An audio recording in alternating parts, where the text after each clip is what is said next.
From the 24th of December 2021, when the UK government made the changes to add carers, care assistant, healthcare workers, so the care worker visa, that means they can now be sponsored under tier 2 visa.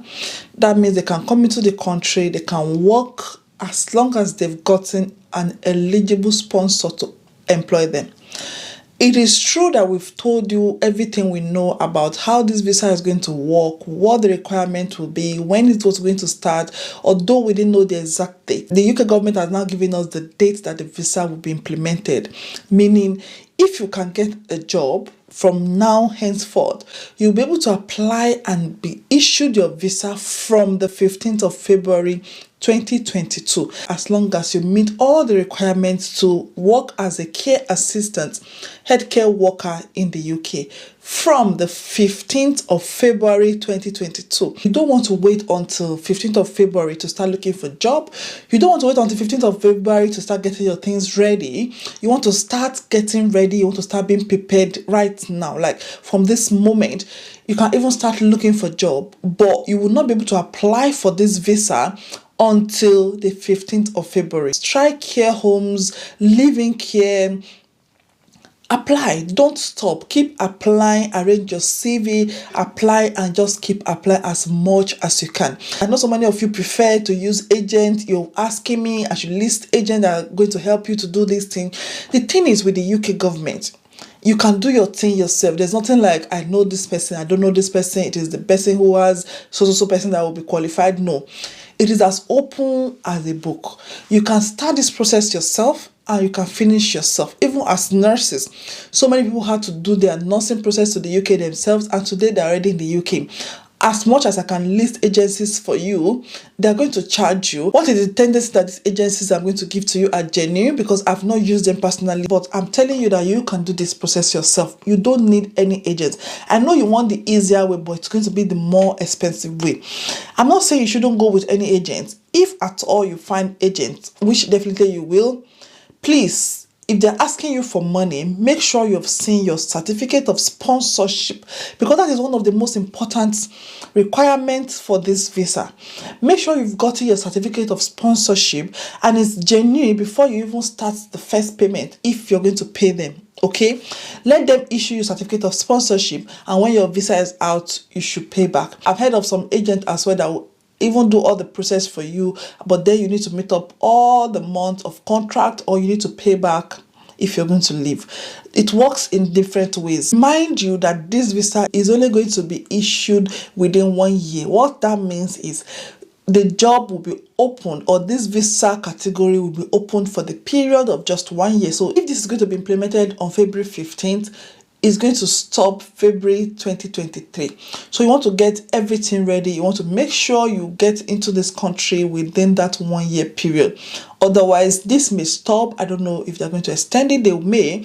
The reason why there's a lot of shortage in the UK is mainly because, number one, there's COVID. Apart from COVID, the EU thing happened where the UK left the EU, making a lot of people go back to their country. It is not everyone who is ready to work in care, because to be a carer, you need to be dedicated, you need to be determined, you need to be patient, you have to be humble, you have to be ready. It is a job that you have to do with all your heart. So it's not everyone who is ready for that. For how much? And the payment requirement is still the same, within 20,000 and above. Even from 19 to 20,000 and above, you'll be able to be given your visa. So that's one of the things you want to look out for. The requirement remains the same. I made a video about this, so that's why I'm not going to go into detail. The requirement remains the same, where you need 70 points, and one of those 70 points where you'll be able to get 20 points is getting a sponsor that is eligible to give you tier 2 visa. So it is not just about you getting a job, but it is getting a job with a sponsor that is allowed to sponsor you. So what you want to look out for are employers that have the capacity to employ and issue certificate of sponsorship that can help you get your tier 2 visa.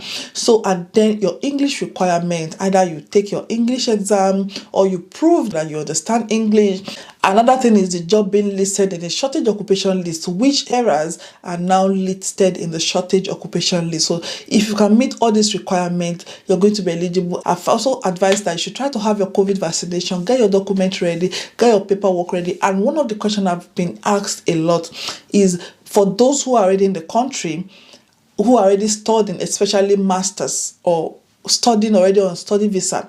I know you get the 2 years post-study visa. What I've advised those who have spoken to me in my inbox is it's very good if you have post-study visa or you're still a student.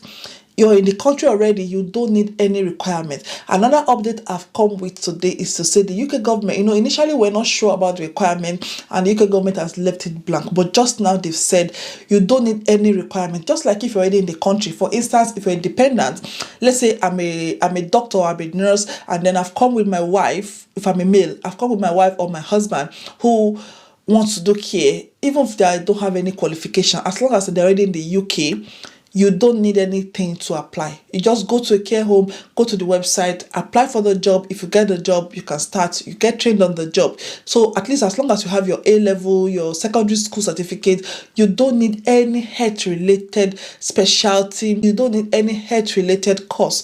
But it will be preferred if you have experience a little bit, especially if you're outside the country and you will need visa. You know why I'm saying this is if you have, let's say you have 10 people who have applied for a particular job, and because this job is going to last for just 1 year, the opening, there's going to be a lot of competition from the whole world, not just anywhere in the world you can apply.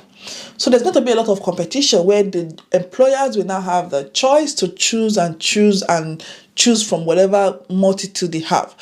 Imagine you being an employer, you will want someone who understands a little bit about health before you'll be able to spend all that thousands of money to bring them into the country. Because for someone who is only desperate to travel abroad and does not have any clue what health is, does not have any idea. I know back home, especially in my country, we don't have care homes. So you may not work in a care home, but at least you've worked in the hospital, you've worked in the clinic, you have 3 months experience, you have 6 months experience, you've helped someone who is sick in the past. Those experiences are what you need on your CV. Okay, those experiences are what you need on your CV, and those are people you want to even give their reference. So they can say, yes, this person has been into health, has worked in one area of health or the other, so they understand what it means to work in the health sector. So if you have 10 people who has applied for a job and 5 of them are clueless, they've never been to, maybe they are just, let's say for example, they are a banker. The only thing they've ever dealt with is money. They've never been in a situation where they had to help someone who is vomiting, take someone to the toilet, or help someone at all when they are unwell. But you have someone who has got 6 months experience in the hospital, you have someone who has got 3 months experience somewhere. You as an employer, you will want to take that person that has got experience. So that is why I'm going to tell you from now, we're in January. I don't know where you're going to be watching this video. Try to get a little bit of experience. Hang around with people who have hospital. Just go, even if it is to volunteer. Even volunteering is going to be accepted. Even if they don't pay you, go work 1-2 days in a week in that clinic. Let them give you reference. Let them sign you off to say, yes, you've worked here for so period and you have a little bit of experience. Notwithstanding, you don't need any experience to work as a carer in the UK. If you're already in the UK on a dependent visa or any form of visa, you don't need any experience. And as a student, I would advise you as well, even if you have your post-study 2 years visa, you can apply for this care job just to get a visa, tier 2 sponsorship visa, which you can also bring your family. On a tier 2 visa, this visa is going to count towards your citizenship, because as a student, even if you come to study for 1 year, 2 years, 5 years, and then you have 2 years post-study visa, those years you've spent as a student and as post-study, it is not going to count towards your 5 years of settlement. Does it make sense? So, but if you can get the care job, imagine the UK is short of staff. They're short of people who want to work. So they'll be happy to have you already in the country. All they need to do is just issue a certificate of sponsorship, as long as they meet the requirement to issue that certificate. Okay. So I'm sure your employers will be happy to offer you the job, employ you, and keep you to themselves, instead of you to just finish and after 2 years, what if you don't find a job, then you need to go back. They wouldn't want to lose you because they need manpower. Someone needs to take care of these people who are getting so old, people who are unwell, people who need help because of the high rate of aged people in the UK and the low rate of young adults who are ready to do the job. There's no way the UK government will cope just now if they don't employ people from outside the country. So I'm advising you to just get your things ready. If you have experience, good, get a little bit of experience. Keep applying for the job. Keep applying for those jobs. I will try my best to come back to give you details of people who are taking carers, to compile them, make my research, and I'll come to you with list of agents that I've found and even companies that are employing carers. If you stay tuned to this channel, subscribe, so when I post my next videos, you're going to know what is happening, and I'll come back to give you the detail. I've just come to tell you that this visa is going to start taking effect from the 15th, and then the requirement is no requirement. How good is that?